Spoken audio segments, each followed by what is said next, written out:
what is challenged are the provisions of the Freedom of Religion Act, Manoj.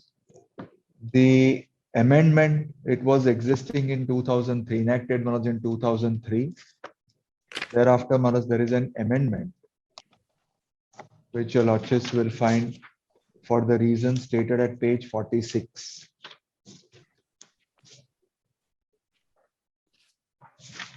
At 46, your lordships will find the statement of objects and reasons. I'll come back to it now. Just your lordships may note, Manoj, only that at page 46, yes. This act is there since 2003. Thereafter, there is a bill. Yes. For the statement of objects and reasons for that bill are page 46. Yes. And then the Amendment Act is at page 50. And what we have done, if your lordships permit, is not combine the two on our own and incorporate the amendment in bold so that your lordships can have a look at the scheme. That starts at page 54.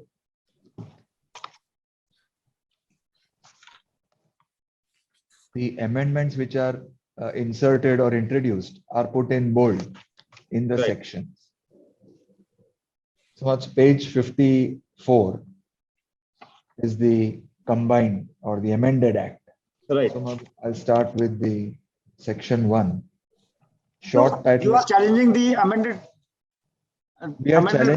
We are challenging the amendment and of course the impact which it has on the old provisions also. Because Manoj, it has now brought in a concept of conversion by marriage. So Manoj, can I just give a brief background before I start reading, Manoj, the provision? Yes.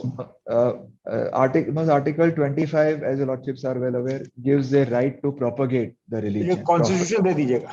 Yes. Kindly have a look at the Constitution. Yes. Article 25 of the Constitution.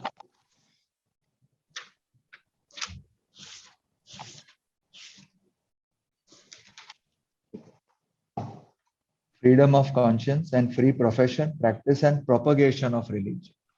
Yes.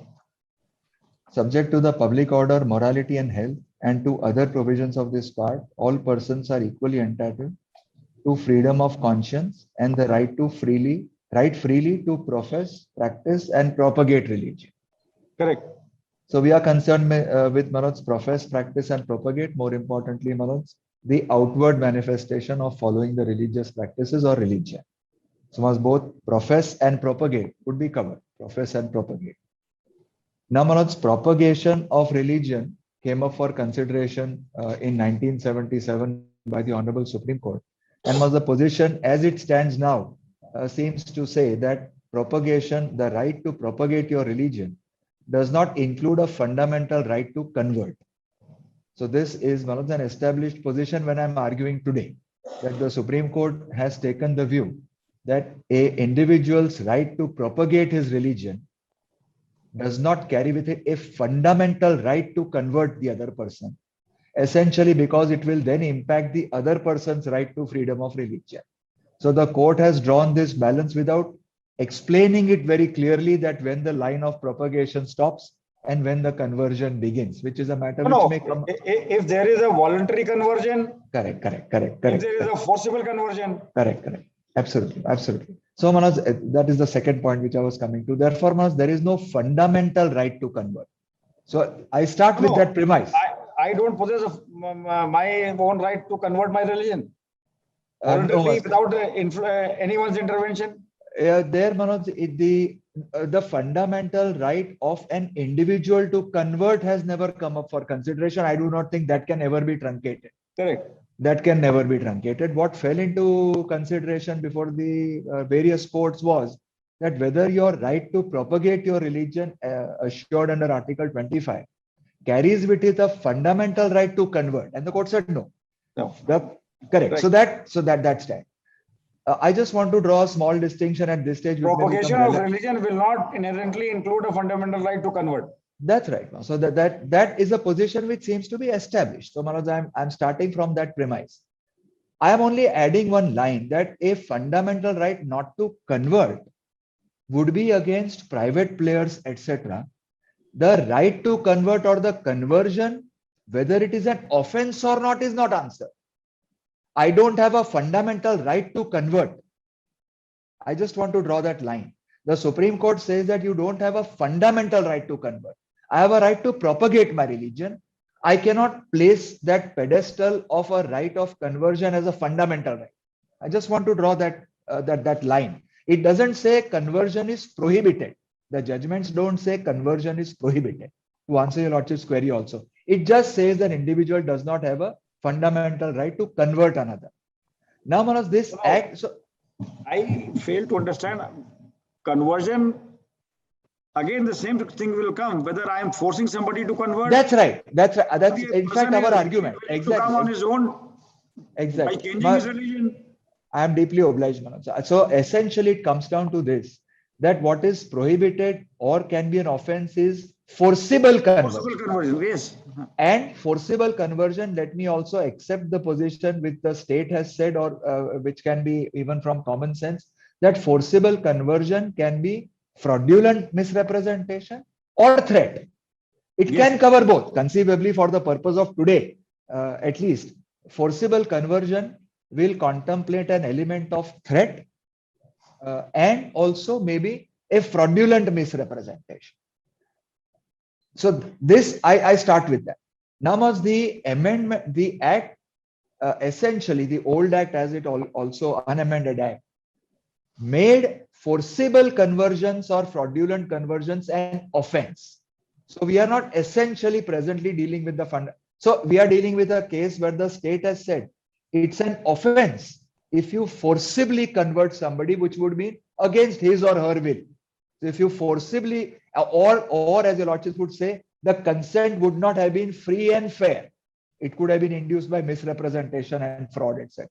So much forcible conversion of somebody who cannot give a valid consent. Or conversion of somebody who cannot give a valid consent. In fact, now your Lordships have put a finger on one of the major controversies which are raised in this petition also, that a woman and a minor are clubbed together. That conversion of a woman and a minor was the state legislation generally. So that I'll take later. That's just a sidebar to the matter. So a minor can't give consent. A woman can, but the law presumes that she is unable to give valid consent. So that is a little unusual in today's day and age. That apart. So one of the point which your Lordship with respect rightly said was where forcible conversion is an offense. Now, Manoj, kindly see how this amendment goes far more than that. It has vague terms which are incorporated, which affect your right to propagate, and also a very right of privacy essential to an individual being married, recognized by the Supreme Court. How it is roped in as an offense. So must kindly see page 54 now.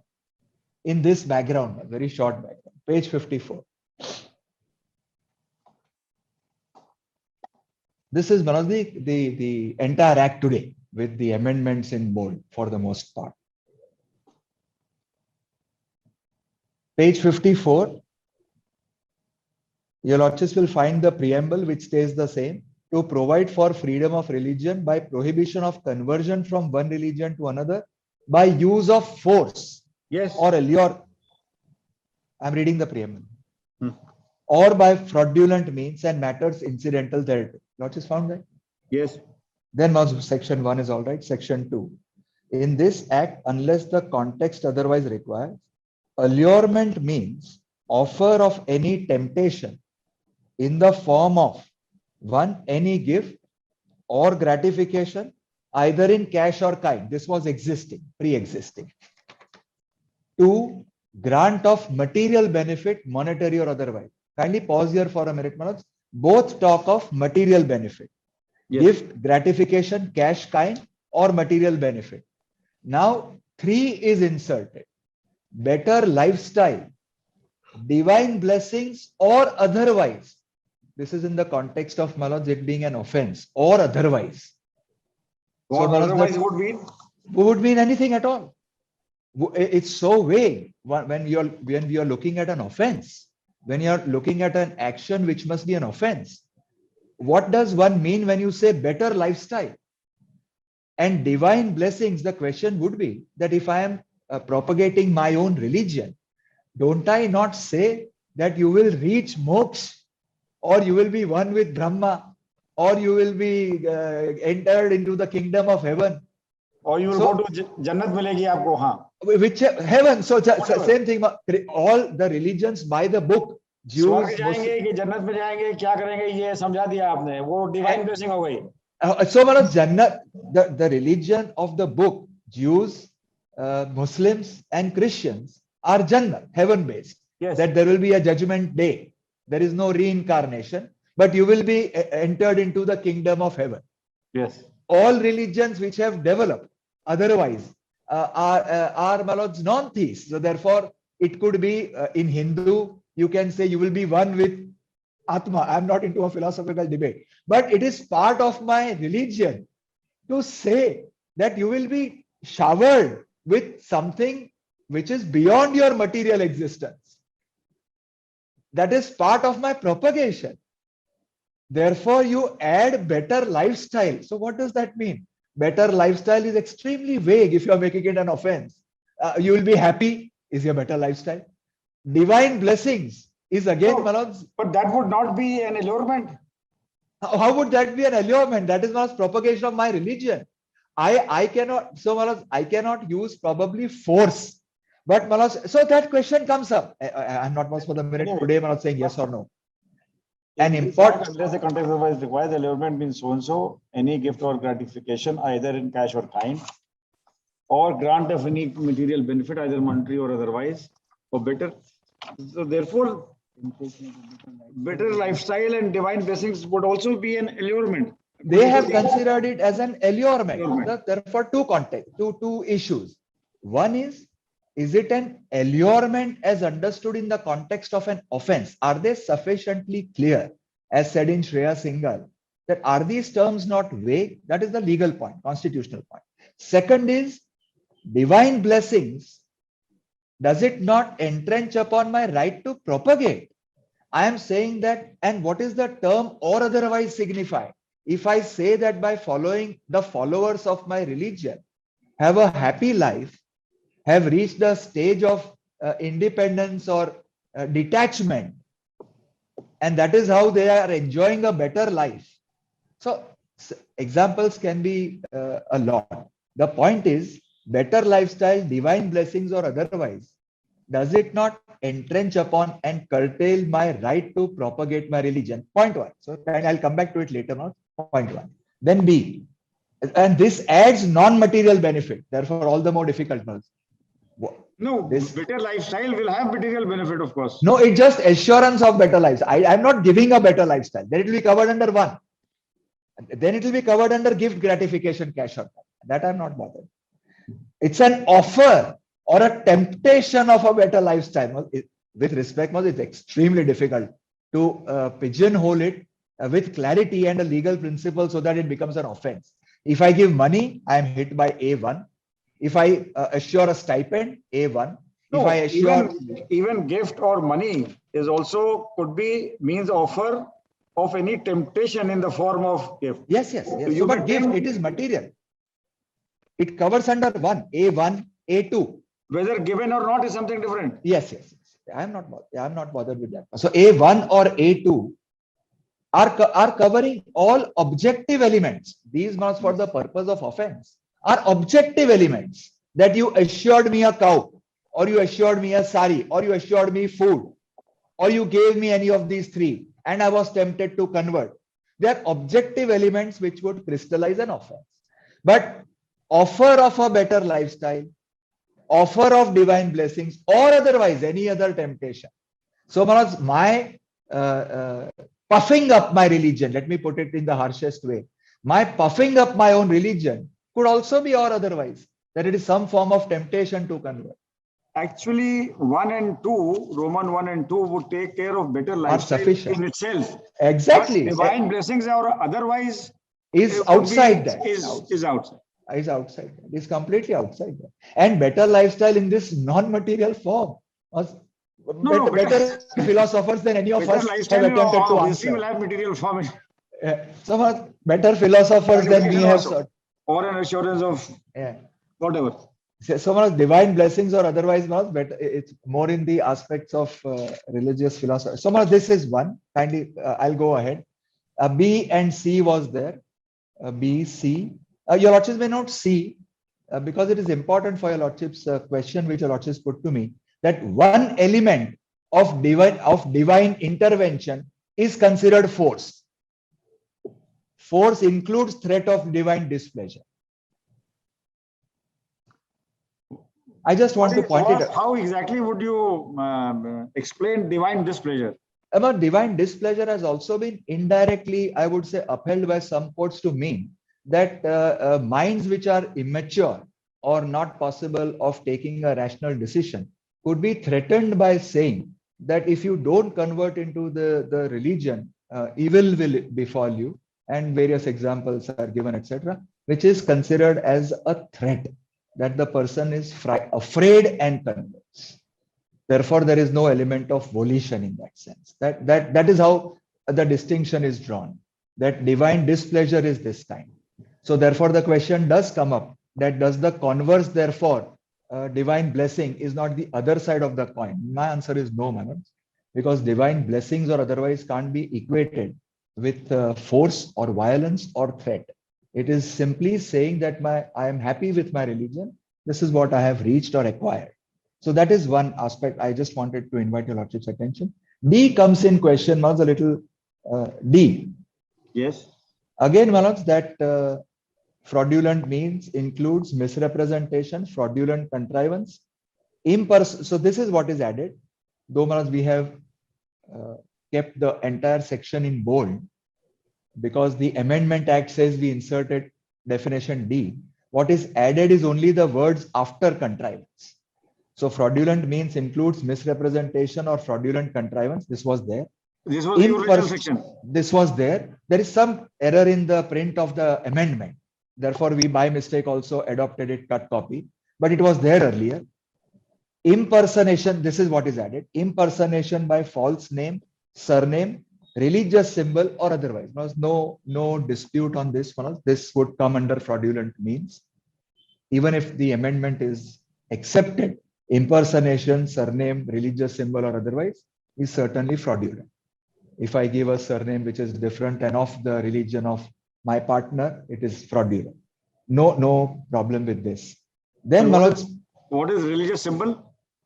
Religious symbol. I can just answer what your lordships already know. How is it relevant to fraudulent means? I have not been able to make the connection. Otherwise, religious symbols are known. Mangal Sutra, Om, or this God is great, or the cross. I am not able to make the connection because I was not challenging it. I have not applied my mind to the connection with fraudulent means. Section 3, your lordships may kindly see. There is no challenge to clause D. No, it is essentially, we are on better lifestyle, divine blessings, which I read. Now 3, my lords. So in 3, I have said in the Roman 3, I said your lordships will have to consider truncating Article 25 and a vague ingredients of an offense. Those are the two broad contents. 3, my lords, is the challenge is that right to privacy and how do you bring in marriage as an offense? Please see 3 carefully. Prohibition of forcible conversion. Again, was no difficulty. No person shall convert or attempt to convert either directly or otherwise any person from one religion to another by use of force or by allurement. Now, let's stop here for a minute. Now, yes. Allurement brings in cover better lifestyle and exactly. So that is the first element where I said I need to challenge also the earlier section because of the definition. The section gets widened. So allurement brings in divine blessings. So I cannot convert by allurement, or now this is what is added, or by any fraudulent means. Again, this is there, Manoj. I may skip that. This was there earlier. By allurement or by fraudulent means. So much fraudulent means probably at this stage I have no grievance. Now kindly mark this. Or, so a disjunctive, or any marriage. By marriage. Or by marriage, or by getting a person married, or by aiding a person to get married, shall any person abet such conversion. A disjunctive The or is a disjunctive.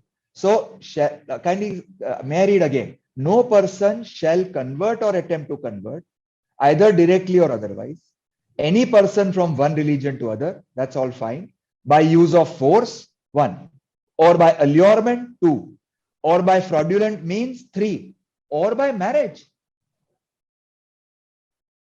So, like, if there is a marriage between two Intercaste. persons of different religion, I mean interreligious, sorry. interreligion, then the two they cannot decide to follow No. one religion. No, it's an offense. Any family member with our Indian context of society, the locus is given to any wise uncle to file a complaint. The parents may be all for it. I will take your losses to the locus. Any well-wishing uncle who always in the Indian context, he can file a criminal complaint. That though the immediate family has agreed, two persons of different religions have married, and therefore it's an offense. So this or marriage. Any other person related by blood, marriage, or adoption may lodge a FIR with the Yes, police exactly. So any wise uncle or auntie.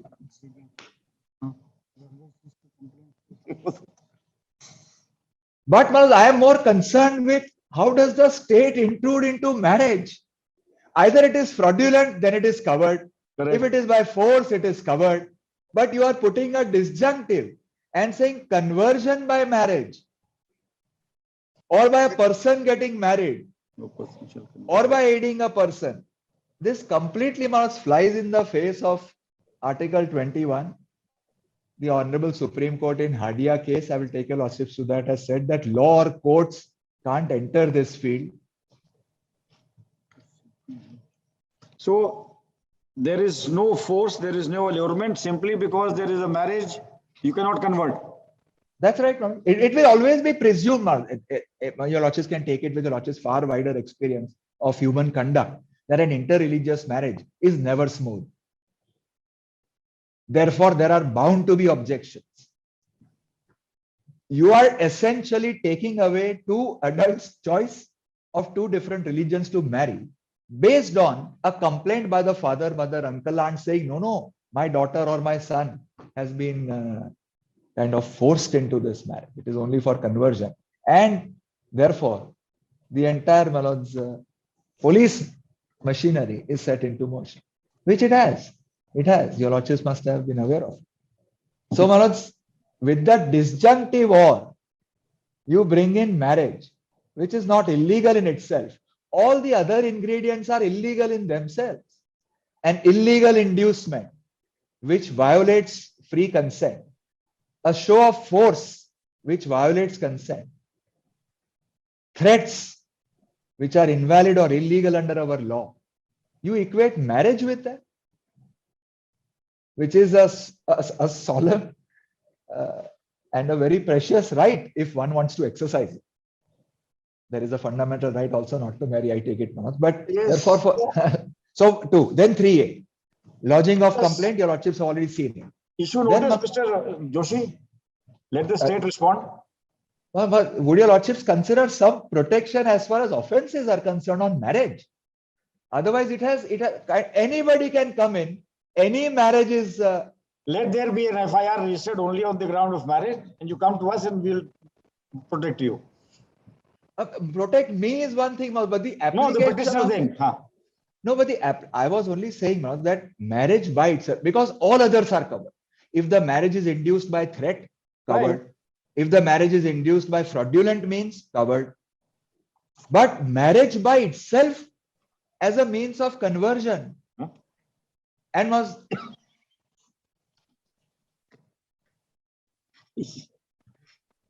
all this.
Miss Love Kumar,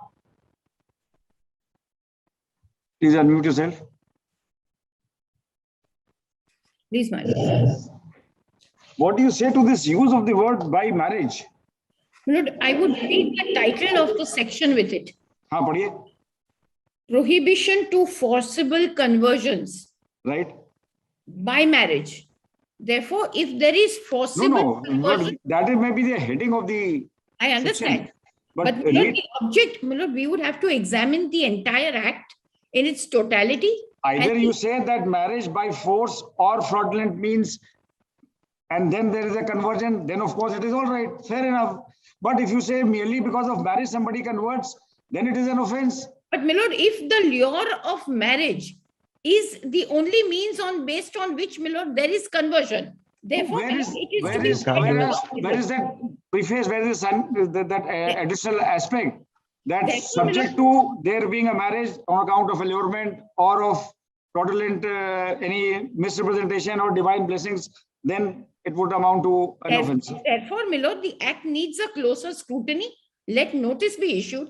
Let us put in. At least we can clarify that where there is a marriage between inter-religion marriage, without there being any coercion or any fraud or any allurement, then at least that should not be treated to be an offense. But my lord, where is that instant which has come where there is any such offense? The moment somebody gets, somebody lodges an FIR, he goes to jail. No, my lord, my lord, be pleased to understand. My lord, the object of the act is to see that, my lord, in a relationship, to say that unless you convert, there will be no marriage. And therefore, marriage, if you want, you need to convert. That is what is sought to be. That is something with the two individuals will decide. Sought to be addressed. It has nothing to do with it. Exactly. That is exactly what is sought to be addressed. That marriage being the base for conversion. That for conversion, you need a marriage. That is how it has come. Let us. How do you read that? My lord, the act needs my lord, very honestly, my lord, today, at this stage, I have not examined the act in its totality. I need some time to examine the act. I need to examine the objects. And till then, my lord, there may not be any stay. There can't be a stay against a statute. If the operation is... We can definitely say, whatever be the interpretation of your provision, we will only say that two adults of different religions or an inter-religion alliance or marriage would not by itself constitute an offense until unless any of the ingredients otherwise are there. But my lord, possible allurement, divine blessings, or whatever be the other grounds here. But therefore, my submission is, rather than let any order be passed today, let notice be issued, a short date be given, maybe a week thereafter, any date. Let us examine this issue. If some such thing is coming, only to this limited extent, nothing more than this. Milord, I say myself, having not examined the matter, Milord, I am unable to assist the Honorable Court. I haven't examined the act in its totality. Now, if somebody gets married, you will send him to jail and then he'll have to satisfy whether that marriage is by allurement or force. Milord, first, he will have to go to jail and then he'll have to satisfy that the marriage is not by force. Milord, that is the submission. That is the submission. Let me examine whether that holds true in view of the entire scheme of the act. If that be so, my lords are absolutely right. Per se, a marriage cannot be an offense. Per se, an intercaste marriage or an inter-religion marriage cannot be an offense. But that could never have been the intention of the act. Not the inter-religion marriage which is an offense. It is the conversion which you are making an offense by virtue of marriage. Therefore, my lord, whether marriage per se entails a conversion, there is no such requirement in any religion which requires a conversion. Per se, marriage would never require a conversion. No, it's up to the married couple to decide which religion to follow. Therefore, therefore, those ingredients need to be examined. I need to examine the act in its totality. Today, my lord, I am not. Therefore, I'm seeking just a short date, even without a reply. Let me orally assist the Honorable Court, but a short date be granted.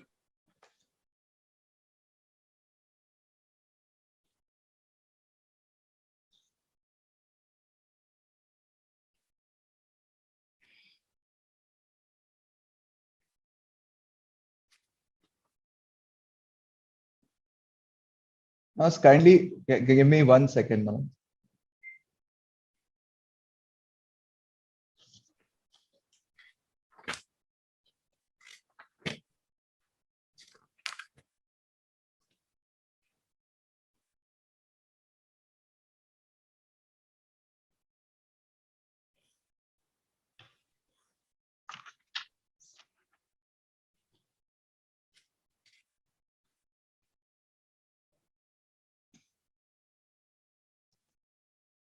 Yes, Mr. Joshi. Please come to 15 in the context. Milord, before Mr. Joshi addresses, Milord, prima facie, just glancing through it, Milord, there is some safeguard already there in the Act. Section 5B seen. There cannot be any prosecution launched, Milord, without sanction. It says, Section 5.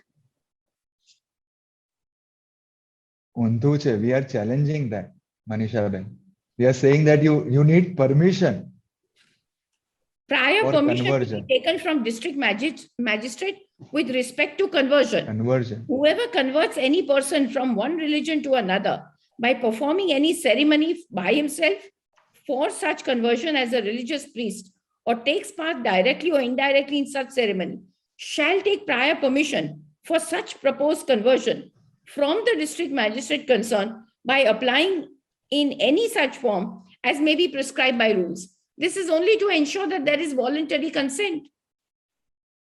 No, this is by the priest who is going to perform the ceremony. Yes, and section 6, the person who is converted shall send an intimation to the district magistrate of the district concerned of which the ceremony has taken place of the fact of such conversion within such period and in such form as may be prescribed by the rules. Whoever fails without sufficient clause, etc. Prosecution to be made with the sanction of the district magistrate. No prosecution for an offense under this Act shall be instituted except by or with the previous sanction of the district magistrate or such authority not below the rank of subdivisional magistrate as may be authorized in this behalf. All right. Therefore, Milord, there is some sort of a safeguard. It is not randomly that anybody would launch prosecution. I need to examine the Act more closely. I would assist the Honorable Court, even Dior say without any affidavit. I need just some time to examine the matter. Let the matter be kept any time next week or thereafter. Yes, Mr. Joshi. Kindly see page 59, just after where my friend stopped, 6A. In the context of what my Lord Justice Vaishnav also observed, that the burden of proof as to whether a religious conversion was not affected through misrepresentation, force, undue influence, coercion, allurement, or by fraudulent means, or by marriage. My friend also says the interpretation could be that marriage is an inducement. And it says, or by marriage, shall lie on the person who has caused the conversion. So reverse burden of proof. So one of the marriage between two consenting adults, complained by anybody, you need permission for conversion. So the marriage is put on hold. And the reverse burden of proof, complained by any third party, to say that, no, you are all behind bars. And anybody who counsels, last line, any aid, abatement or counseling, and women, children and scheduled caste persons are clubbed together. We will have this matter on 17th. Please, ma'am. Okay, we've heard Shri Bihir Joshi, Senior Counsel, assisted by Mr. Muhammad Isa M. Hakim and Mr. M.T.M. Hakim, Learned Counsel for the petitioners, and Ms. Manisha Love Kumar, Learned Government Leader, assisted by Ms. Aishwarya Gupta, Learned AGP, appearing on advance copy. Ms. Love Kumar, Learned Government Leader, prays for is allowed 10 days time to complete the instructions. Let this matter be listed in the top 10 cases on 17th August 2021.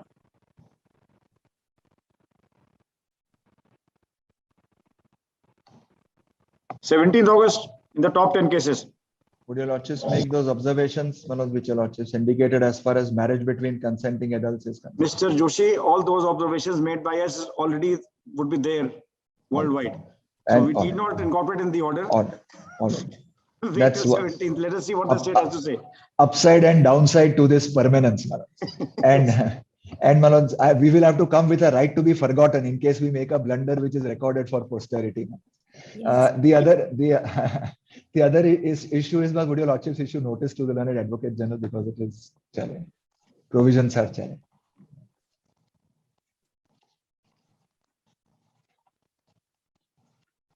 Okay. As there is challenge to state enactment, let notices be issued to the learned advocate general for the date fixed. Draft amendment allow kar diyega. Yes. Both the matters are same. A second Same, matter, I'm same. not aware.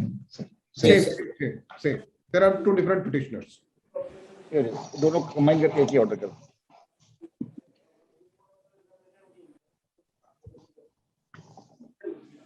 Kamlesh. Please, your lordships. Since Mr. Joshi is here, may I request for item 27? I'm seeking some accommodation. What is 27? There's some GR which is a subject matter of challenge. I Just need tell some us- accommodation to next week.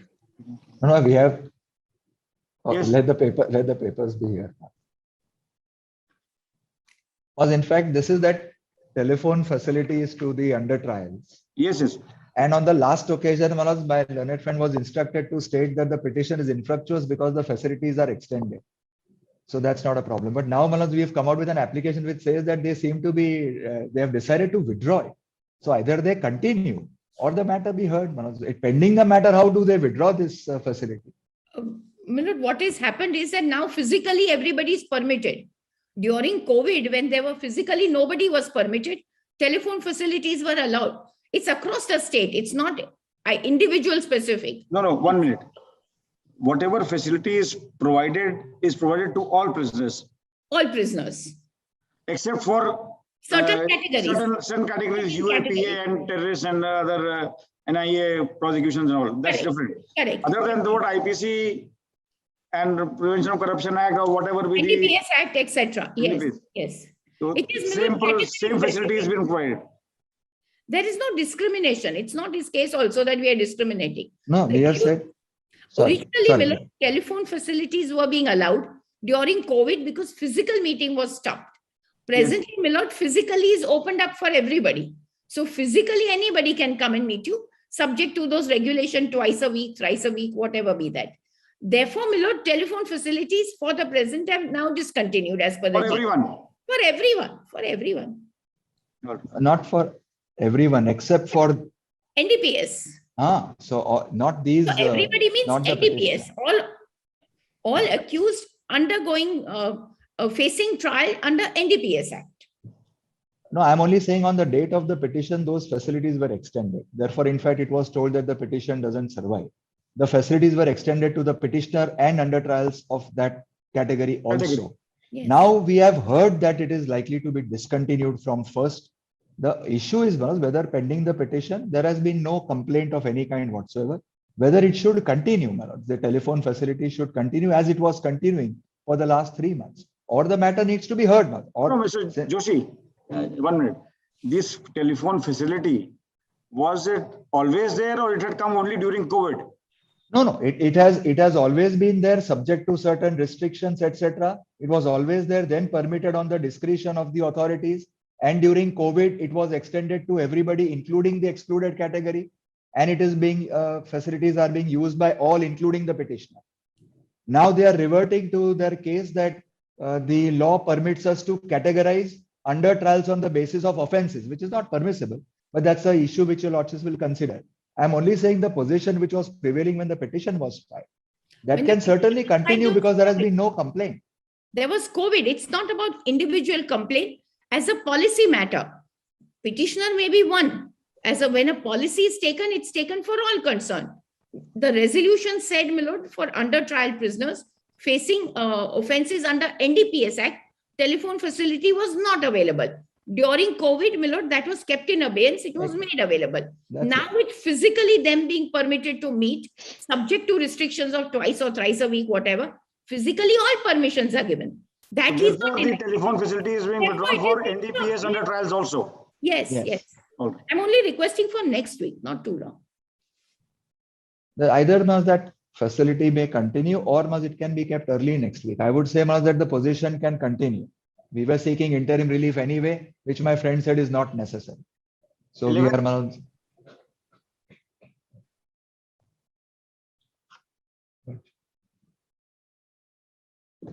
whichever earlier date is not convenient, but 9th or 10th is not convenient to the court. 9th to 10th also we can have, but it's slightly overloaded board. We can keep it. Yes, Mr. Kumar, when do you want it? Lord, would 11th be convenient to 11th, 12th something? No, not 12th. 11th we can have. Very well, 11th. Okay. On the request made by Ms. Manisha Lal Kumar and government leader, let this matter be listed on 11th of August 2021. Grateful. Gotcha. Mr. Joshi, you will communicate this to your instructor. I'll do that. I'll give. Yes, I'm yes, sorry. yes, I'll communicate to Mr. Bhatt. I didn't expect the matter to open up. I'm sorry. I apologize, my lord, to the advocate on record.